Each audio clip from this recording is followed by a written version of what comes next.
Hello future lawyers, welcome to my YouTube channel law learn hub. जैसे कि हमने मुस्लिम law को पहला पार्ट, दूसरा पार्ट, थर्ड पार्ट, ठीक है, हम लोगों ने कंप्लीट किया, मेंटेनेंस तक हमने कराया।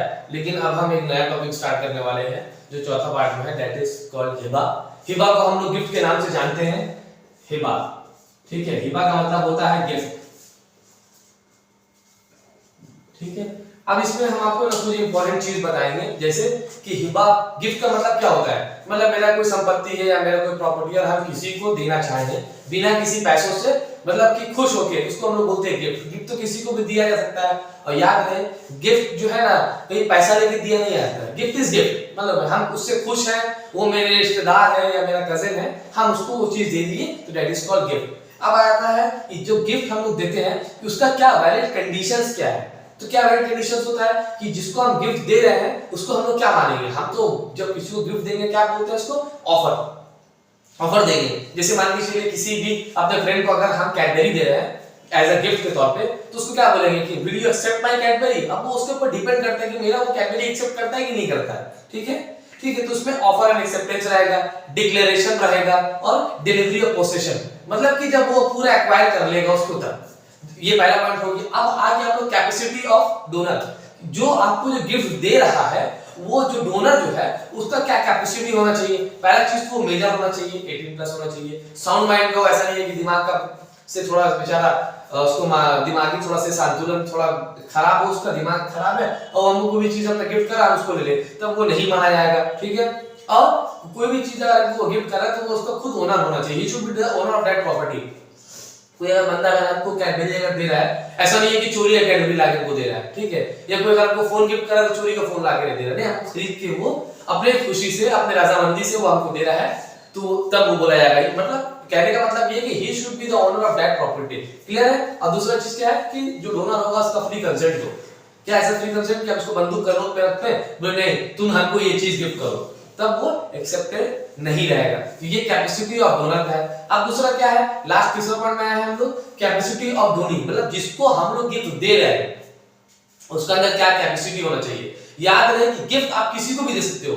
he can belong to any community, Muslim, Hindu, Christianism, Jainism, किसी भी कम्युनिटी का होगा आप उसको दे सकते हो। ठीक है, ये माइनर और मेजर दोनों के लिए जो है उनको भी दे सकते हैं। और दूसरा चीज क्या है, अगर वो साउंड माइंड का है तो उसको भी दे सकते हैं, और अनसाउंड माइंड का है तो उसको भी हम लोग दे सकते हैं। अब हम लोग आते हैं लास्ट में, क्या क्या सब्जेक्ट मैटर करता है, मतलब जो गिफ्ट देंगे क्या क्या सब्जेक्ट मैटर करता है। तो क्या सब्जेक्ट मैटर करता है, मूवेबल प्रॉपर्टी, मतलब गिफ्ट जो होता है वो मूवेबल एंड इमूवेबल प्रॉपर्टी में है। मूवेबल प्रॉपर्टी पे भी गिफ्ट है हम लोग कर सकते हैं, और इमूवेबल प्रॉपर्टी को भी हम लोग गिफ्ट कर सकते हैं।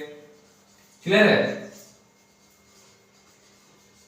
ऐसा नहीं है कि अगर हम लोग गिफ्ट कर रहे हैं तो सिर्फ मूवेबल प्रॉपर्टी रहेगा, ये इमूवेबल और मूवेबल प्रॉपर्टी दोनों पे रहेगा। अब हम लोग जान लें कि हिबा, जो कि हम लोग गिफ्ट के नाम से जानते हैं, वो कितने टाइप्स के होते हैं। उनका 2 टाइप होता है। ठीक है, पहला है हिबा, हिबा बिल इवाज। हिबा बिल इवाज में भी कुछ टाइप्स, जैसे एक तो बोलते हैं जिसको हम लोग बोलते हैं अरियर। अरियर का मतलब क्या होता है, ओनली मतलब एक पर्टिकुलर टाइम के लिए दीजिए। एग्जांपल देता हूं, जैसे कि ये मेरा बाइक है, मैं जा रहा हूं गांव, आप मेरे फ्रेंड हो, बहुत क्लोज हो, तो ये गाड़ी आप कुछ दिन के लिए रखिए, जब मैं गांव से आऊंगा तो वो गाड़ी रिटर्न कर लूंगा। तो एक पर्टिकुलर टाइम के लिए दे दिया गया। और दूसरा आगे जिसको हम बोलते हैं सदका। सदका मतलब क्या, रिलीजियस पॉइंट ऑफ व्यू से, मतलब मेरे पास पैसा है और हम किसी को हेल्प करना चाहता हूं जो कि इसका आर्थिक स्थिति बहुत खराब है, ठीक है, उसको हम हेल्प कर रहे हैं, उससे रिटर्न लेने के लिए नहीं, मतलब it is for my self satisfaction, तो उसको हम लोग बोलेंगे सदका। क्लियर है। तो मेन पॉइंट हम लोग आते हैं हिबा बिल इवाज। तो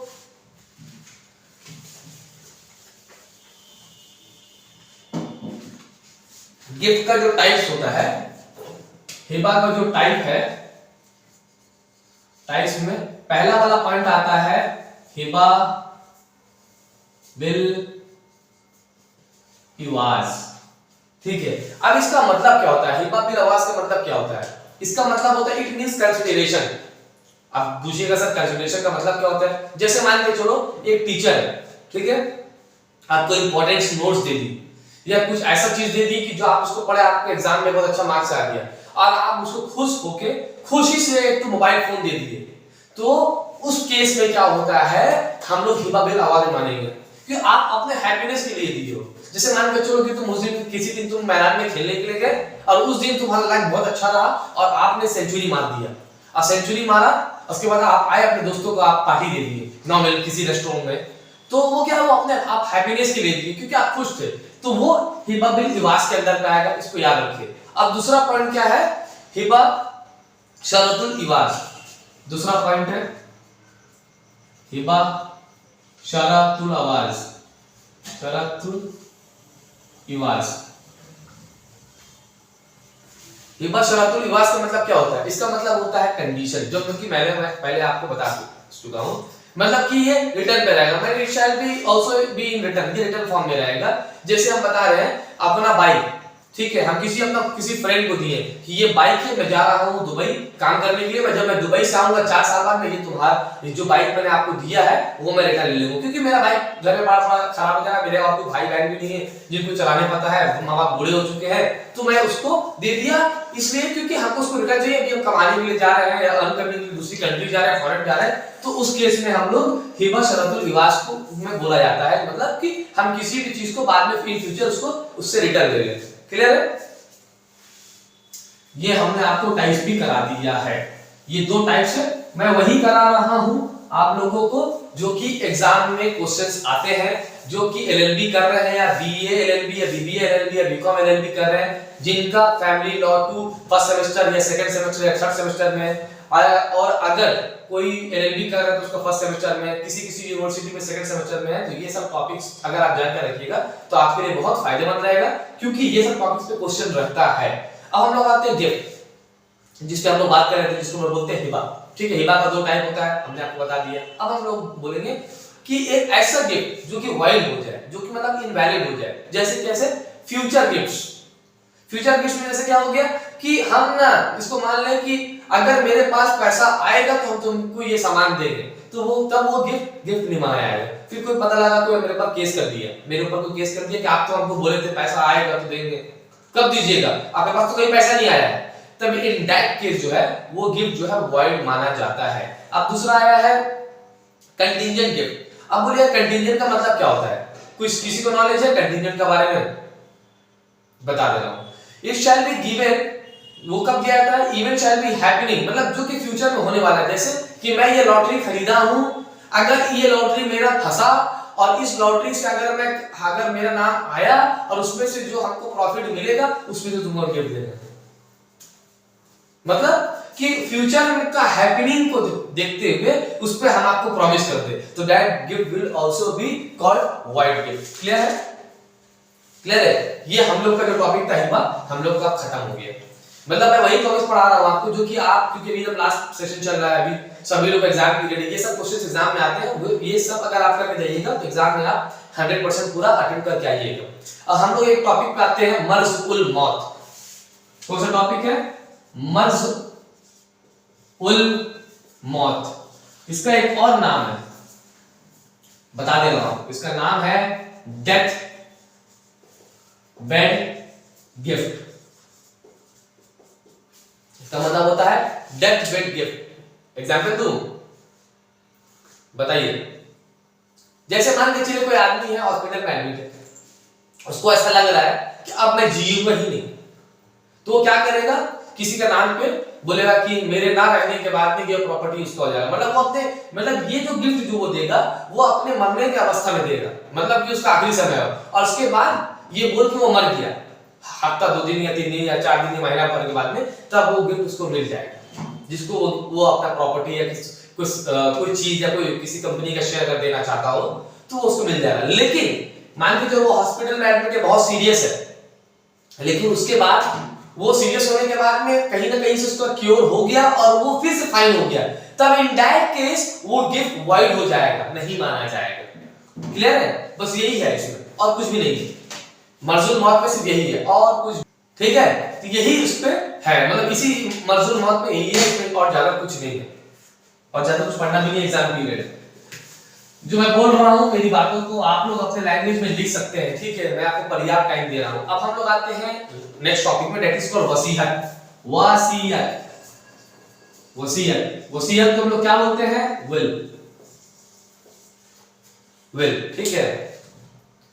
अब जैसे वसीयत अगर हम लोग किसी को करें, वसीयत मतलब क्या है कि मेरे ना रहने का, ये डेथ गिफ्ट नहीं, हम एकदम स्वस्थ है, स्वस्थ भी है और मान के चलो अगर हम डेथ में भी है अगर है तो भी कर सकते हैं वसीयत में कि मेरे ना रहने के बाद में मेरा ये प्रॉपर्टी जो है इसको हो जाएगा, हम किसी को दे दें। मान के चलो कोई गार्जियन है, अपना बच्चा का उससे बनता नहीं है, कभी उसको उसके संतान जो है उसको प्रेम नहीं दिए हैं और वो उनसे अच्छा रहा है, मतलब लोगों में अच्छा बना नहीं है बच्चों में और माता पिता में, और या पिताजी में, अब पिताजी का आखिरी समय चल रहा हो या पिताजी अपने जीते जिंदगी एकदम स्वस्थ रहे, बोले कि मेरे ना रहने के बाद में फला आदमी को हम ये किसी एक आदमी को ये प्रॉपर्टी दे रहे हैं, तो याद रहे मुस्लिम लॉ में आप सिर्फ 1/3 पार्ट दे सकते हो किसी को। कितना?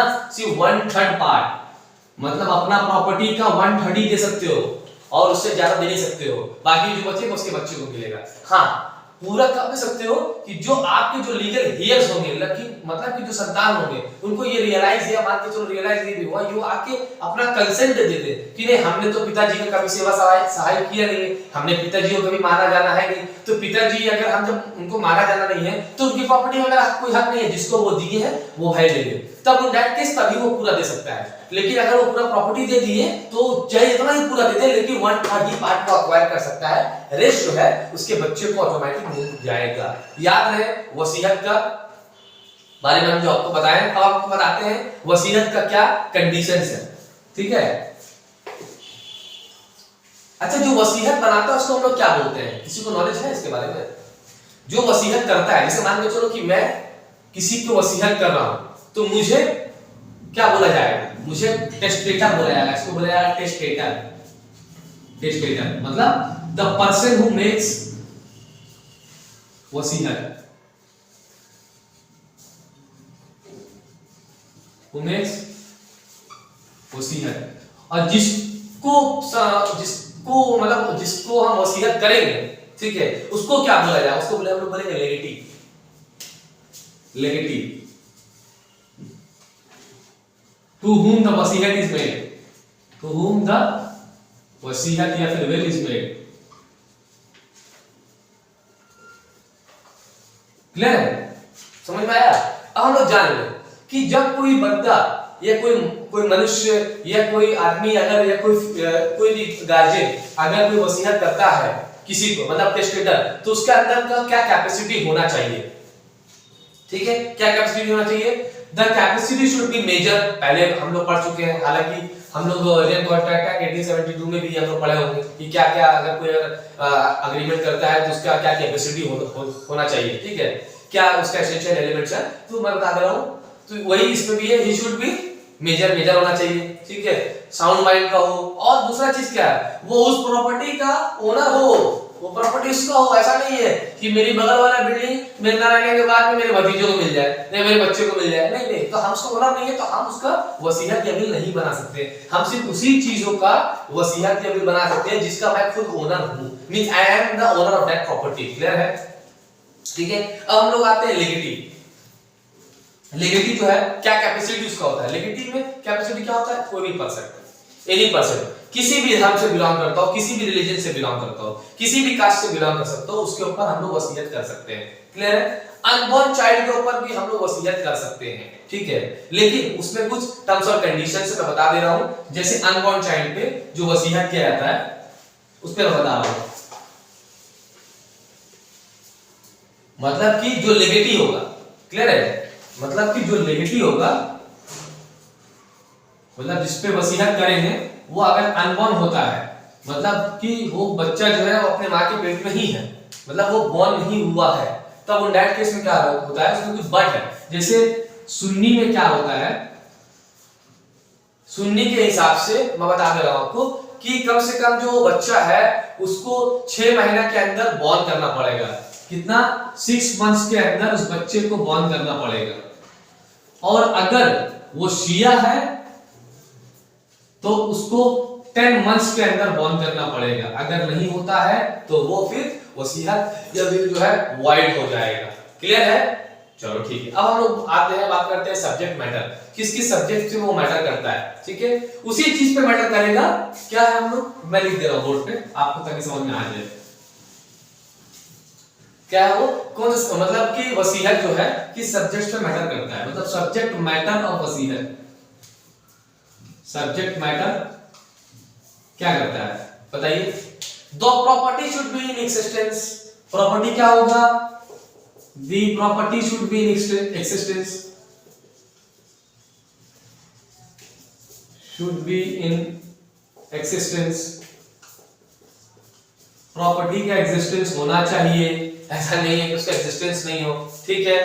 प्रॉपर्टी जो है वो मूवेबल और इमूवेबल, टैंजिबल और इनटैंजिबल किसी भी फॉर्म में हो सकता है। आप बोलिएगा सर मूवेबल इमूवेबल मालूम है, लेकिन टैंजिबल इनटैंजिबल का मतलब क्या होता है? टैंजिबल का मतलब होता है which can be seen and touched, और इनटैंजिबल का मतलब होता है which can not be seen and touched. Clear है? शेयर, हम तो उसको देख नहीं सकते हैं ना, वो शेयर है वो। क्लियर है? चलो वेरी गुड। अब हम लोग आते हैं, मूव करते हैं इसका वसीयत के बारे में। वसीयत क्या अच्छी और बताता हूं। तो वसीयत दो फॉर्म में हो सकता है, उसका दो फॉर्म जान लीजिए। It can also be in oral and it can also be in written, वो दोनों फॉर्म में हो सकता है। क्लियर है? वसीयत हम लोग का ऑलमोस्ट यहां तक कंप्लीट हो चुका है। अब वसीयत को एक चीज और बता दे रहे हैं, जो मेन पॉइंट है, वसीयत कैन बी रिवोक्ड। मान लो कोई आदमी वसीयत बनाया और वो जिंदा ही है, ठीक है, लेकिन उसके बाद जो इसके नाम पे वसीयत किया उसका हाव भाव रंग चेंज होने लगा, तो क्या करेगा? वो वसीयत बदल देगा। उसके अंदर क्या मतलब, कहने का मतलब ये है कि वसीयत can be revoked, it can be retained. Clear है? अब उसका दो टाइप है। पहला क्या है जिसपे रिवोक किया जाता है? पहला है एक्सप्रेस वे। एक्सप्रेस वे का मतलब क्या होता है? उसको टीयर में फाड़ के फेंक दिया, खत्म, इनवैलिड हो गया, आपको वॉइड हो गया। और दूसरा क्या है? इंप्लाइड वे। इंप्लाइड वे का मतलब क्या है? जो कि इनकंसिस्टेंट नहीं हो। क्लियर? इनकंसिस्टेंट नहीं रहा तो वो ऑटोमेटिक जो है वो वॉइड हो जाएगा, खत्म हो जाएगा। तो हम लोग का वसीयत जो है वो पूरा कंप्लीट हो चुका है। वसीयत हमने आज कंप्लीट कर दिया है। अब हम लोग आते हैं दूसरे टॉपिक पे, दैट इज कॉल्ड गार्डियनशिप। अगर हम आपसे पूछे कि what do you understand by the term guardianship, तो क्या बोलेंगे आप? यही बोलेंगे कि गार्डियनशिप का मतलब होता है कि जो किसका देखभाल करे, वो उसका हेड ऑफ द फैमिली रहे, या उसके माता पिता उसके गार्डियन होते हैं, यही होता है ना। लेकिन मैं आपको एक चीज बता दे रहा हूं, आपको क्लियर होना चाहिए, ठीक है। मुस्लिम लॉ में बहुत सारा टर्म्स और कंडीशंस है, बहुत सारा, तो मैं आपको फ्यूचर में बताऊंगा। तो जैसे गार्डियन में भी ना कुछ इसमें टाइप्स है। पहला नेचुरल गार्डियन है। नेचुरल गार्डियन का मतलब क्या होता है? वो गार्डियन जो हमारे अपने खुद के माँ और बाप है, that is called natural guardian. दूसरा होता है टेस्टामेंट्री गार्डियन, ठीक है। टेस्टामेंट्री गार्डियन का मतलब क्या होता है? वहां बता दें, टेस्टेटर मतलब जिसके नाम पे हम वसीयत कर रहे हैं, ठीक है। तो टेस्टामेंट्री गार्डियनशिप का मतलब क्या होता है? अच्छा मैं टाइप बता दे रहा हूं। गार्डियनशिप जो मैं आपको बताया उसका मैं खुद से पूरा अच्छे से मैं टाइप बता दे रहा हूं आप लोगों को, ताकि आप लोगों को समझ में आ जाएगा अच्छे से। जैसे गार्डियनशिप में कुछ का टाइप्स है। गार्डियनशिप का मतलब तो आपको पता ही होता है, ठीक है। गार्डियनशिप का पहला टाइप है नेचुरल गार्डियन। नेचुरल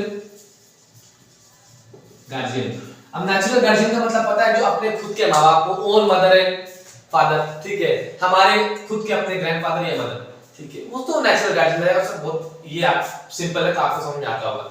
दूसरा हमारा टॉपिक है टेस्टामेंट्री गार्डियन, ठीक है। टेस्टामेंट्री गार्डियन,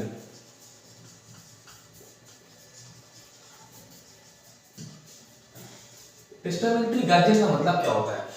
मतलब मेरे पिताजी किसी को अपॉइंट कर दे कि मेरे घर आने के बाद में तुम उसका गार्जियन रहोगे, ठीक है, उसको हम लोग बोलेंगे टेस्टामेंट्री गार्जियन। बट अगर ग्रैंडफादर अगर जिंदा है, मतलब बाप के मरने के बाद में मेरे कि अगर मेरे ग्रैंडफादर जिंदा है, तब वो टेस्टामेंट्री गार्जियन एप्लीकेबल नहीं होगा। क्लियर है? तब टेस्टामेंट्री गार्जियन मतलब एप्लीकेबल नहीं होगा। अगर ग्रैंडफादर नहीं है, किसी कारण से वो भी इस दुनिया में नहीं है, तब ये उसमें एप्लीकेबल होगा, अदरवाइज नहीं होगा, ठीक है। क्लियर है?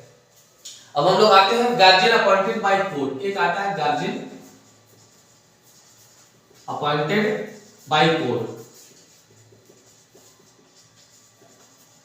डिस्प्यूट चल रहा हो फैमिली में, ठीक है, डिस्प्यूट चल रहा है फैमिली में, और दादा दादी भी है जिंदा नहीं है, वो भी चल बसे हैं, माँ बाप भी नहीं है, कोई रखने का तैयार नहीं है। अब क्या होगा? तो वहां मुस्लिम कम्युनिटी में जो मुस्लिम क्लर्क होता है उसको लोग बोलते हैं काजी, मतलब कि जिसको उस धर्म के बारे में सब कुछ पता है, उसको एक्स्ट्रा नॉलेज है। हम लोग जो मुस्लिम कम्युनिटी की जो लोग जो उसको फॉलो करते हैं उससे ज्यादा नॉलेज रखने वाला, उसको बोलते हैं हम लोग काजी। जैसे हिंदू धर्म में होता है ना पंडित, जो पंडित को सब पता रहता है, सब मंत्र श्लोक सब पता रहता है, तो उसी तरह इसमें काजी होता है। तो काजी के पास में वो पावर रहता है कि वो गार्जियन अपॉइंट करे। जैसे कि आप मान के चलो कि वो जो बच्चा है उसकी मम्मी की जो बहन है उसको हम लोग जो मुस्लिम बोलते हैं खाला, मासी जिसको बोलेंगे, तो वो अगर उसको बना सकता है, या किसी भी कोई फैमिली मेंबर में किसी को उससे गार्जियन अपॉइंट कर दिया आपको। क्लियर है? बस यही है गार्जियनशिप का, कुछ भी नहीं। टाइप जान लो, एग्जाम में इससे ज्यादा कुछ नहीं आता है, क्योंकि मैं वही करा रहा हूं कि जो आपको एग्जाम में बेनिफिशियरी होगा इसको आप लोग लिख सकते हैं। ठीक है, अब हम लोग नेक्स्ट टॉपिक में आते हैं, कस्टडी।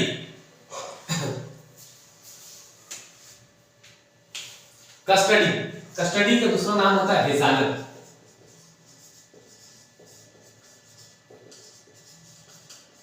हिजानत एग्जाम में आ जाएगा। ठीक है, डिफाइन कस्टडी या डिफाइन हिजानत। बच्चा कस्टडी पढ़ा है लेकिन हिजानत ध्यान से उसका उतर गया, भूल गया। लेकिन याद रहे कि ये आप लोग ब्रैकेट में मत करोगे, हिजानत यहां लिखना और कस्टडी को ब्रैकेट में करना। ठीक है, ताकि आप लोगों को समझ में आए कि मुस्लिम लॉ में हिजानत का मतलब होता है कस्टडी। ठीक है, और याद रहे मुस्लिम लॉ में तो खासियत क्या है कि कस्टडी या मतलब हिजानत, मतलब कि हिजानत जो होता है मुस्लिम लॉ में, it always belongs to mother, मां को ही मिलता है। हिजानत जो है हमेशा, कस्टडी जो है उस मां को ही मिलता है। इसमें भी एंड बट एंड सो है, वो मैं आपको क्लियर करके बता दूंगा आगे। ठीक है, लेकिन लाइफ टाइम के लिए नहीं, but not for life time, but not for life time के लिए नहीं मिलता है, याद है। अब जैसे आ गया बच्चों पे मतलब कि उसमें इसका बेटा भी आ गया, बेटी भी आ गई। लेकिन सन का केस में क्या होता है, सुन्नी लॉ में या शिया लॉ में, इसमें मैं आपको बता दे रहा हूं, उनका अलग अलग है मानना है। जैसे हनफी स्कूल जो होता है, हनफी स्कूल को जो फॉलो करता है तो उसका क्या होता है, सिर्फ 7 साल तक, 7 इयर्स तक कस्टडी ले सकते हैं बस बच्चा का, बेटा का। लेकिन शिया में क्या होता है, शिया में जो शिया को कम्युनिटी को फॉलो करता है उसमें क्या होता है, जब तक मदर मिल्क फीड कर रही है, फीड करी तब तक 2, 2.5, 3 साल तक, उससे ज्यादा वो कस्टडी उसको नहीं मिलेगा। क्लियर है? और मलकीज में क्या है, जो मलकीज स्कूल को फॉलो करते हैं क्या होता है, until the age of puberty. Age of puberty कितना है, 15 साल, मतलब कि 15 इयर्स तक ही उनको कस्टडी मिलता है, जो कि मलिकी स्कूल को फॉलो करेगा। अब हम लोग आते हैं डॉटर पे। ठीक है, डॉटर का जो कस्टडी होता है, जो मां को मिलेगा, ठीक है, वो जान लीजिए आप कि डॉटर का जो हनफीज है ना, जो हनफीज है, जो हनफी स्कूल को फॉलो करता है, कौन सा तक जाता है, एज ऑफ प्यूबर्टी तक जाता है, एज ऑफ प्यूबर्टी तक जाता है। लेकिन मलकीज, शफीज एंड हामलीज, मलकीज जो फॉलो करता है या शफी को जो फॉलो करता है या फिर हामली स्कूल को जो फॉलो करता है, उनका क्या होता है, इनका अपना एक अलग फंडा है। क्या है कि जब तक कि उस बच्ची का विवाह ना हो जाए, टिल शी इज मैरिड तक उनका कस्टडी रहता है। मैरिज के बाद फिर पिताश्री का जिम्मेदारी हो जाएगा। क्लियर है? अब उनका कस्टडी है मैरिज के बाद में। अब उनके पिताजी कुछ भी इशू होगा तो पिताजी उसके रिस्पांसिबल जिम्मेदार रहेंगे। और लेकिन जो शिया में इतना शारिया स्कूल फॉलो करता है, क्योंकि इतना शारिया स्कूल जो शिया में आता है, ठीक है, इतना शारिया स्कूल में टिल 7 इयर्स ऑफ एज, 7 साल तक, ये है इनका कस्टडी का झमेला। ये है कस्टडी का पूरा सिस्टम, आपको जो मैं बता दिया हूं, क्लियर है। यहाँ पे यहाँ कस्टडी खत्म हो गया। इतना पॉइंट याद रखिएगा, आपके लिए इनफ है, क्योंकि उस और में पढ़ लीजिएगा तो और भी थोड़ा बहुत है, लेकिन ये सब मेन पॉइंट्स हैं जो बता दे रहा हूं। आप इसको देख के लिख सकते हैं, या फिर मैं पढ़ाया लिख दिया हूं तो आप इसका स्क्रीनशॉट भी ले सकते हो, आपको एग्जाम में बहुत काम आएगा ये। क्लियर है? चलिए मिटा दे रहा हूं इसको।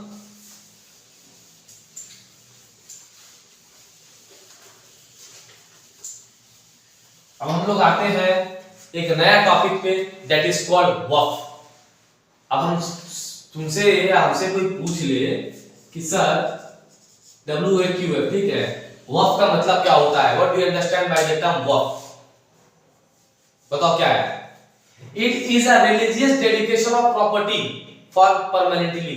मतलब क्या होता है? रिलीजियस डेडिकेशन, ये वर्ड यूज करिएगा, religious dedication of property permanently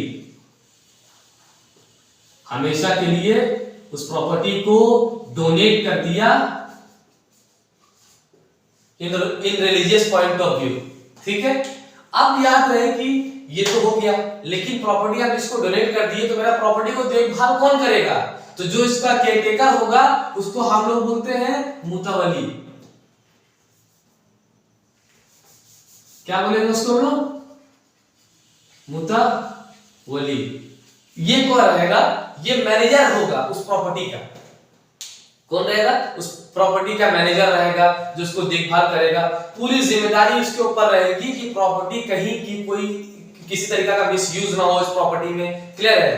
तो ये पूरा जिम्मेदारी जो है मुतवल्ली के पास में रहेगा और वो जो है उसका सुप्रीम उसके पास में वो पावर रहेगा कि उस प्रॉपर्टी को कहां कैसे यूज किया जाए। उसके अंदर इतना पावर रहेगा कि वो उस प्रॉपर्टी को लीज पे दे दे, किसी भी चीज के लिए, एग्रीकल्चर के पर्पस के लिए दे सकता है। जैसे एग्रीकल्चर पर्पस के लिए देगा तो 1 साल से ज्यादा दे सकता है।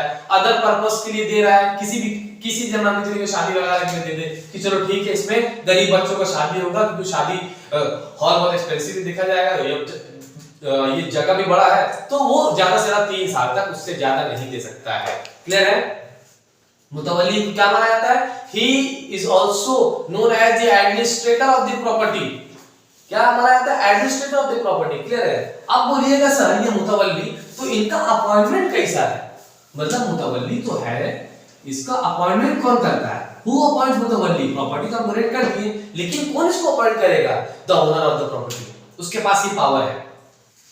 ठीक है, the owner of the property has the power to appoint, ठीक है, मुतवल्ली, लेकिन he should belong to only Muslim community. Only Muslim community का होना चाहिए। लेकिन अगर किसी कारण से अगर वो बिजी रहा, मान लीजिए बहुत पैसा वाला आदमी, प्रॉपर्टी बहुत है, वो आपको दे दिया, बोला भाई देखिए आप लोग अपने जिम्मेदारी में इसको रखिए और अपने आपसी सहमति से किसी को आप लोग अपने हिसाब से, आपसी सहमति से क्या अपने हिसाब से एक तो मुतवल्ली चुन लीजिए। तो देखा जाएगा कि उसके आसपास में कोई मुतवल्ली तो नहीं है ना, उस प्रॉपर्टी में कोई आसपास में कोई वह प्रॉपर्टी नहीं है ना। अगर उसका आसपास में कोई वह प्रॉपर्टी रहेगा उसका मुतवल्ली से, तो उसका मुतवल्ली से राय मशवरा लिया जाएगा, उसको पावर दे दिया जाएगा तुम एक मुतवल्ली अपॉइंट कर लो।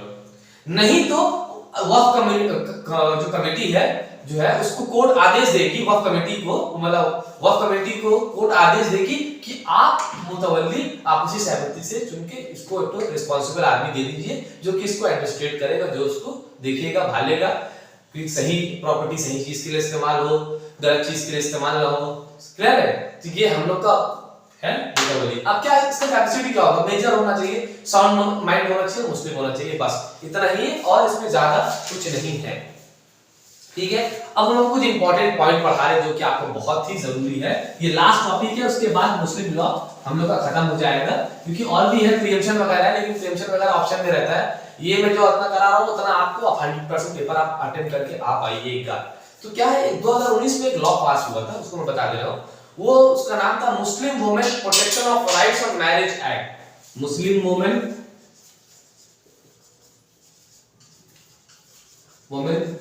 प्रोटेक्शन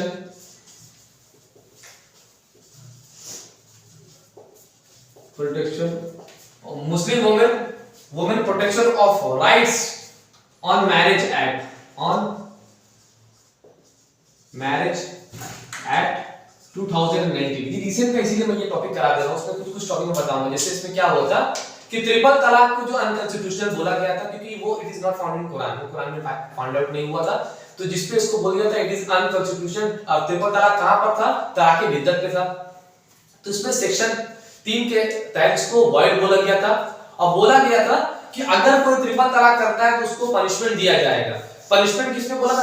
पनिशमेंट सेक्शन 4 में बताया था। सेक्शन 3 में बता दिया कि अगर कोई ट्रिपल तलाक करता है तो वो वॉइड है, जो कि इलीगल है, क्योंकि अनकॉन्स्टिट्यूशनल है। अगर वो इलीगल है तो अगर वो काम करता है, इसका मतलब है कि उसको पनिशमेंट मिलेगा। तो पनिशमेंट सेक्शन 4 में बताया है। ठीक है, और सेक्शन 2C में बताया है कि तलाक बिद्दत जो है वो इररिवोकेबल इन नेचर है, इसीलिए वो अनकॉन्स्टिट्यूशनल हुआ है। क्लियर है? तो सेक्शन 4 में उसको पनिशमेंट बताया। पनिशमेंट में क्या बताया कि कम से कम 3 साल का सजा एंड फाइन। फिर इसका हम लोग आते हैं सेक्शन 7 में, जो कॉग्निजेबल है और कंपाउंडेबल है। और सेक्शन 6 में बताया था, जिसको हम बोले थे हिजानत, ठीक है, custody of the children, chapter complete. बस यही है।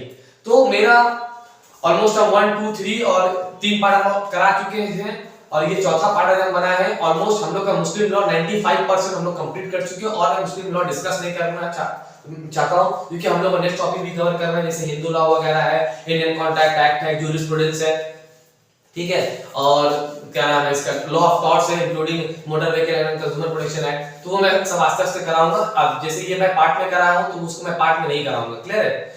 तो मैं इतना कहना चाहूंगा कि अगर आपको समझ में आता हो तो चैनल को लाइक कर दे, सब्सक्राइब कर दे और अपने लोगों, अपने दोस्त यार को भी बताएं मेरे बारे में कि मैं कैसा पढ़ा रहा हूं। और अगर एलएलबी करना है तो एलएच के साथ, लॉ एंड हब के साथ। ठीक है, थैंक यू वेरी मच।